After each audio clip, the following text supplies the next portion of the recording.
Alhamdulillah hari ini merasa senang sekiranya kita mungkin dari tim Satu Media ini bisa kedatangan dari teman-teman, dari teman sebenarnya teman ya itu teman kuliah ya, kebetulan kita dulu satu kos, jadi ibaratnya sampai sekarang masih ada hubungan, dan alhamdulillah sekarang ada kedatangan tamu dari dosen UMS ya, dari siapa? Ibu Yeti gitu.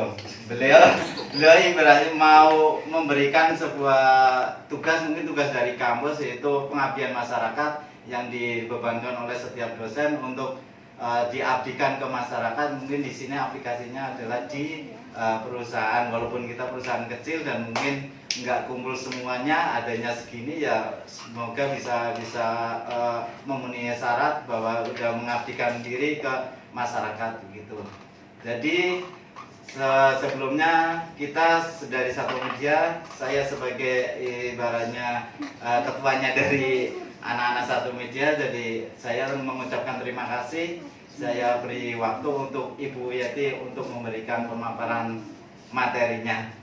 Monggo. Terima kasih. Assalamualaikum warahmatullahi wabarakatuh. Waalaikumsalam warahmatullahi wabarakatuh. Innalhamdulillah nahmaduhu wa nasta'inuhu wa nastaghfiruh wa na'udzu billahi min syururi anfusina wa min sayyiati a'malina. May yahdihillahu fala mudilla lahu wa may yudlil fala hadiya lahu. Terima kasih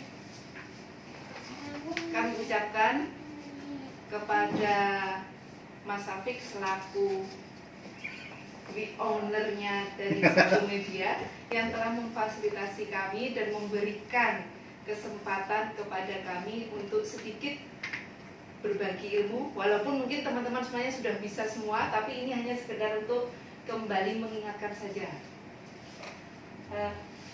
Oke, baiklah. Sebelumnya, pertama-tama marilah kita panjatkan puji syukur kehadirat Allah Subhanahu wa Ta'ala. Ujuk-ujuk. Tanpa kami ketahui, ujuk-ujuk sudah melangsungkan akad nikah.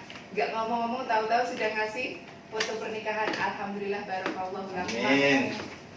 Semoga menjadi keluarga yang sakinah, mawaddah warahmah, dan semoga bahagia sampai kakek nenek nanti dan sampai di akhirat kelak, insya Allah. Amin. Amin. Amin. Untuk itu langsung saja di sini saya memberikan sedikit, bukan materi ya, hanya sedikit mengingatkan kembali. Mungkin teman-teman semuanya sudah sering mendengar tentang ghibah. Apa judulnya ini? Jangan ada ghibah di antara kita. Jangan ada ghibah di antara kita. Gerendengin, Jangan ada ghibah di antara kita. Maksudnya gimana nih? Gelendengi, Gosip. gosip. Ini yang kemarin sempat viral sekali.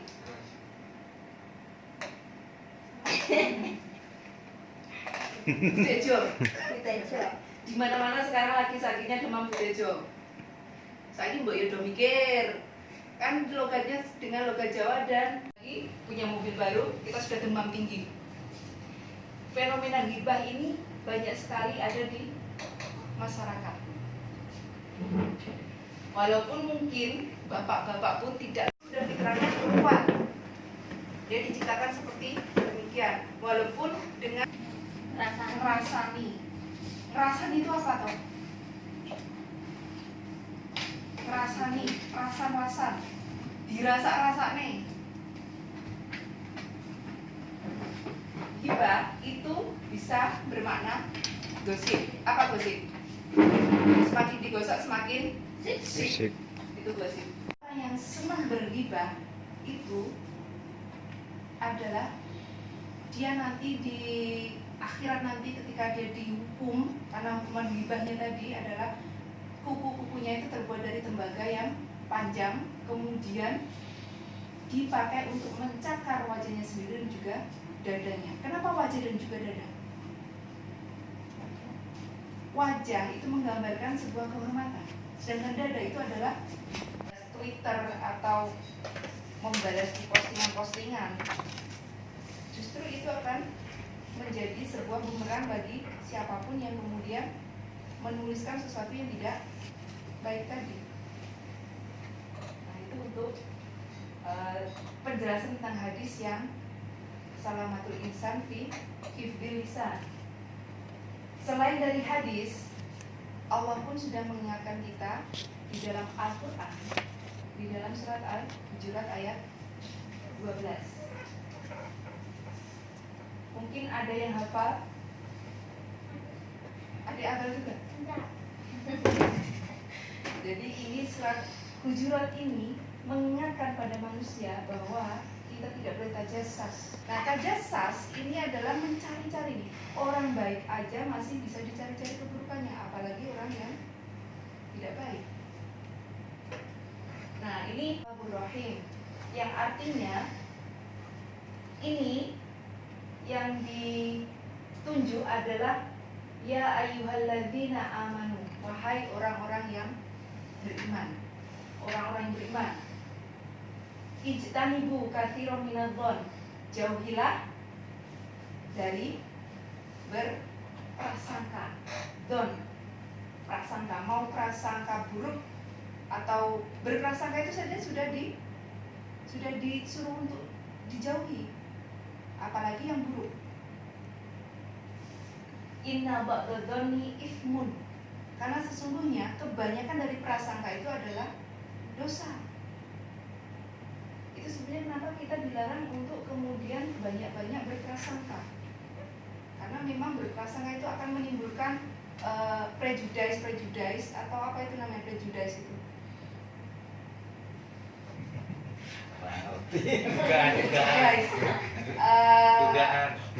Dugaan-dugaan yang mana hanya dibenarkan oleh pemikiran kita sendiri.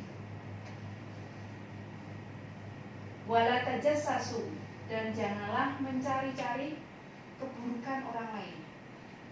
Wala yaghtab ba'dukum ba'dhan, dan janganlah kalian saling menjelek-jelekan, saling mencela, saling mengrasani, saling apa itu namanya? Saling menggibah. Ayuhibbu ahadukum ayakula lahma akhihi maitan. Apakah kalian suka ketika kalian itu makan bangkai saudaranya sendiri? Coba kita bayangkan kalau kita di dunia ini makan bangkai saja. Apa kalian kira-kira doyan nggak kalau makan bangkai? Nah, gambaran untuk orang yang suka tajassas kemudian ghibah itu adalah memakan bangkai saudaranya. Bangkai, sesuatu yang mungkin kalau dalam penelitian biologi, kalau dilihat di bawah mikroskop itu entah itu berapa ratus ribu mikroorganisme yang hidup di sana. Dan bangkai itu adalah sesuatu yang bagi kita sangat menjijikkan. Dalam agama Islam, bangkai pun dilarang untuk dimakan. Nah, kemudian fakarih tumuhu, padahal kamu sendiri jijik. Kita mau makan bangkai saudaranya, kita tuh jijik. Kok kita bisa-bisanya mau makan bangkai? Wattaqullah, innallaha tawwabur rahim. Bertakwalah kepada Allah, sesungguhnya Allah Maha penerima taubat dan Maha penyayang. Di sini digambarkan bahwa seseorang yang suka mencari-cari kesalahan, kemudian suka menggibah saudaranya, itu adalah memakan bangkai. Kita dilarang untuk kemudian mencari-cari kesalahan, menggibahkan keburukan-keburukan orang. Gibah sesuatu yang memang dilarang.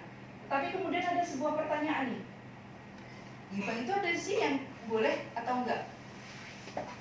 Kira-kira gibah itu semuanya dilarang ataukah ada yang diperbolehkan nih?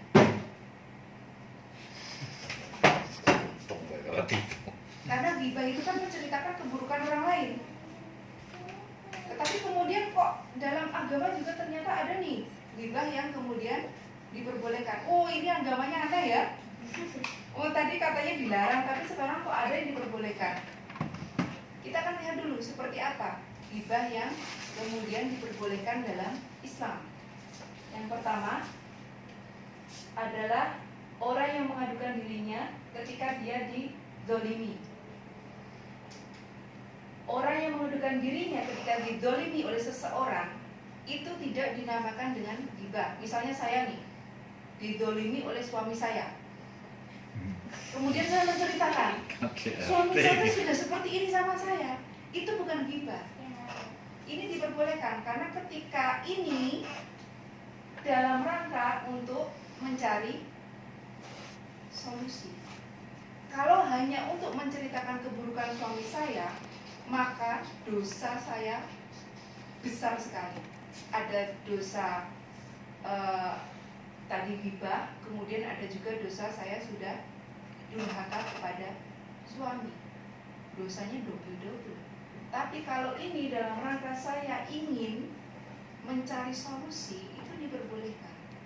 Dan ini bukan termasuk dalam ghibah.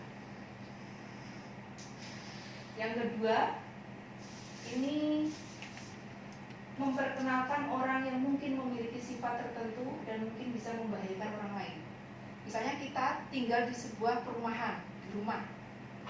Ada tetangga baru. Tetangga baru ini belum ngerti nih sifat orang-orang yang ada di situ. Nah, kita dekat dengan tetangga tadi karena ternyata sudah berteman dari dulu. Kita boleh kemudian ngasih tahu sama teman kita tadi yang hati-hati dengan bapak ini misalnya.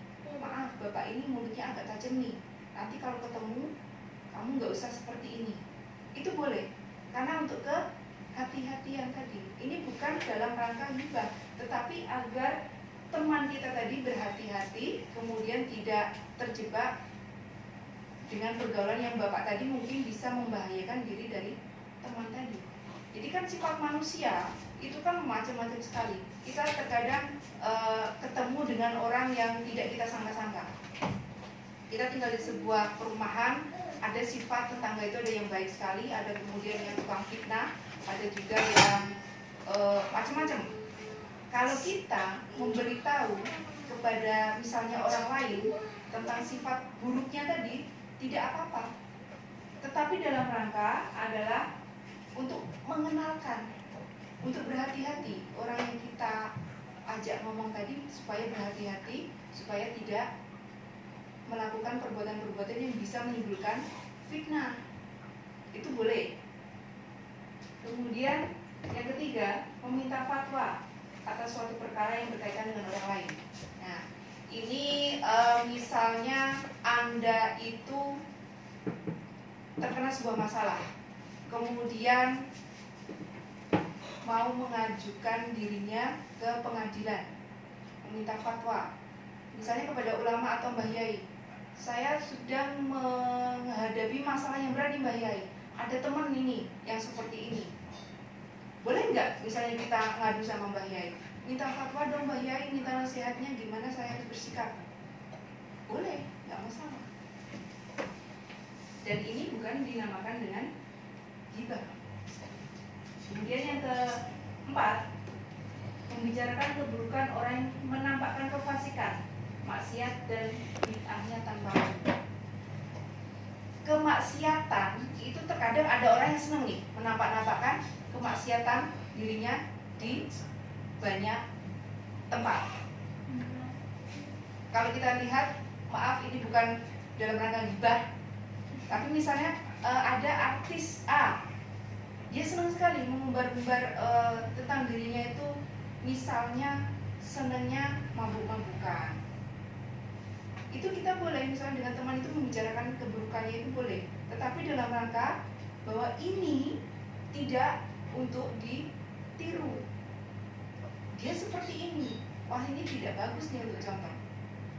Kita bisa kemudian untuk hati-hati dengan anak-anak kita. Kadang kan anak-anak itu kalau nonton TV nggak ada yang terseleksi. Kadang ada program-program gosip yang ikut nonton. Kadang juga ada berita sekilas ikut nonton. Nah, kalau untuk membicarakan keburukan orang yang fasiknya itu nampak, keburukannya itu ditampakkan, dia bangga dengan keburukannya di hadapan orang, itu boleh. Dan ini tidak berkaitan dengan ghibah. Nah, sekarang ada closing statement. Apa closing statement? Kata penutup, kata-kata mutiara hari ini. ya. Kata-kata mutiaranya adalah jadi mungkin buat sing solutif. Artinya apa? Kita nggak melihat butejonya ya, tetapi ada kata-katanya yang kita bisa ambil dari sini. Jadi mungkin buat sing solutif.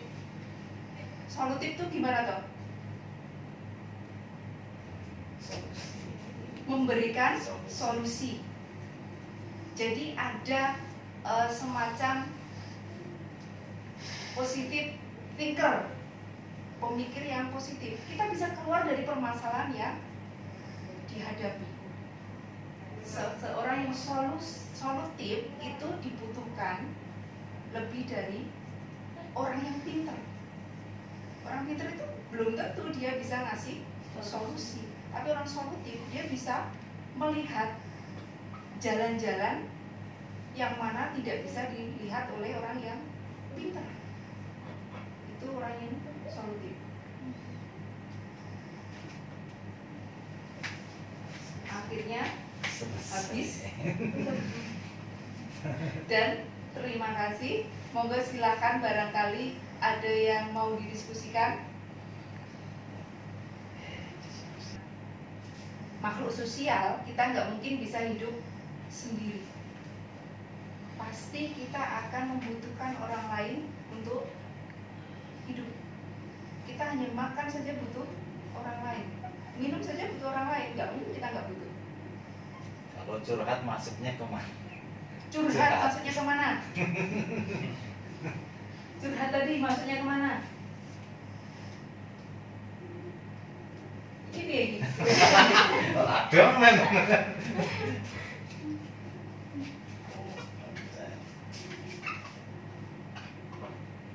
Ini kali ya.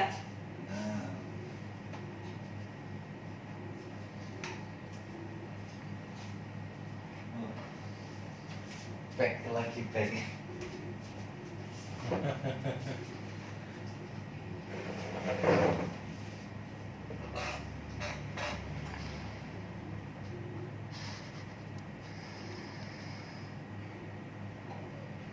Ini orang yang mengadukan dirinya didolimi. Kalau curhat itu kadang kan yang kita curhatkan kan pasti karena kita merasa didolimi seseorang nih. Nggak mungkin kita curhat karena nggak merasa didolimi. Misalnya seneng, apakah itu dinamakan curhat? Oh, aku lagi seneng nih mau curhat. Orang curhat itu pasti karena ada tekanan emosional. Dia merasa ada sesuatu beban dalam hidupnya. Curhat, kalau memang curhat itu dimaksudkan untuk mencari solusi, kemudian bagaimana sih supaya kita itu bisa keluar dari situasi yang seperti itu? Saya rasa itu nggak masalah masuk ke dalam sini. Ya bukan kemudian dikatakan sebagai ghibah. Kalau ghibah itu ya murni karena kita memang pengen membicarakan keburukan orang. Tapi ketika curhat, kita pasti ada sesuatu yang ingin dicari. Saya ingin curhat sama kamu karena apa? Supaya ada solusinya. Kadang juga memang sih ada beberapa yang tidak kemudian mencari solusi, hanya pengen didengarkan aja. Tapi paling enggak, ketika kita curhat pasti ada masukan. Seperti apa? Karena kita kalau menanggung sebuah masalah sendiri, itu pasti tidak bisa. Kita butuh orang untuk kemudian mendengarkan masalah kita, keluh kesah kita.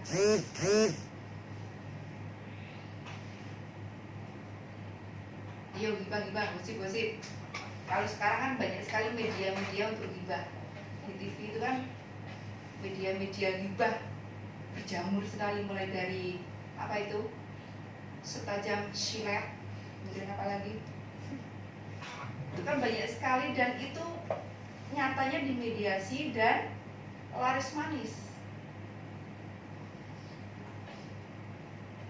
Memang karena membicarakan keburukan orang itu menyenangkan ya.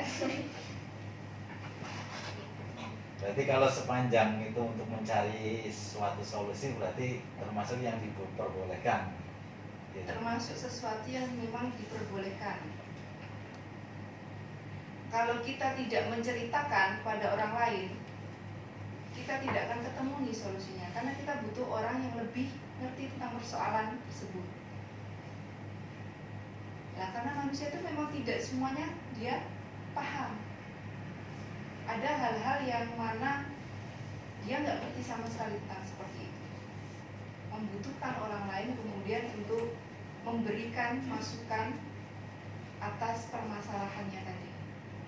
Karena terkadang kalau kita yang mengalami, kita tidak bisa melihatnya dengan jernih. Karena kita sendiri yang mengalami. Tapi kalau orang lain yang melihat, biasanya dia akan lebih bisa secara objektif. Kalau kita subjektif sekali, kalau misalnya kita ini aku ada masalah nih dengan adikku seperti ini, pasti kalau dari segi sisi aku, pasti aku nih yang benar, aku nih yang terzolimi. Tetapi kalau orang lain akan melihatnya sesuatu yang lebih objektif, lebih tidak dari sisi akunya, bisa secara keseluruhan melihat permasalahan. Monggo silakan.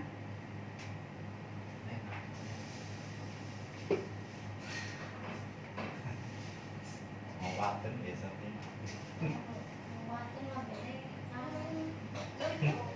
Orang di bahasa dino rasanya gato. Karena memang perempuan itu kan secara penciptaan itu kan memang sudah disetel dari sananya, itu kan dia memang harus ngomong. Dia harus ngomong. Ngomong itu tidak boleh kurang dari 50.000 kata tadi dalam satu hari. Kalau kita lihat di TK, di SD itu lebih banyak guru-guru yang perempuan, karena memang lebih banyak ngomongnya. Saya rasa nggak cuma TK SD aja ya, SMP juga lebih banyak guru yang perempuan. Kalau laki-laki biasanya mereka akan lebih ke motorik. Karena saling ya ibaratnya iri-irian lah, setiap hari itu pasti ada. Makanya itu yang sering di dunia pekerjaan, ternyata selama saya pengalaman emang paling banyak yaitu ngurusin urusan ngomongin orang gitu. Jadi mungkin ini salah satu materi yang mungkin tepat gitu loh, soalnya dari dulu permasalahan pasti itu gitu. Ibaratnya itu awalnya biasanya dari kecemburuan sosial, atau yang satunya gini gini. Nah, kadang-kadang saya sebagai orang yang yang ibaratnya yang punya itu paling susah untuk menengahi itu gitu, paling susah. Jadi kadang-kadang sering, kalau dulu itu sering menengahi dari misal sini yang nggak cocok, sini nggak cocok, sini gibahin sini, ini gibahin ini. Nah, saya sebagai penengahnya biasanya kayak gitu. Jadi permasalahan-permasalahan yang sering seperti itu. Kalau dulu seperti itu, kalau sekarang tak jor. Gitu.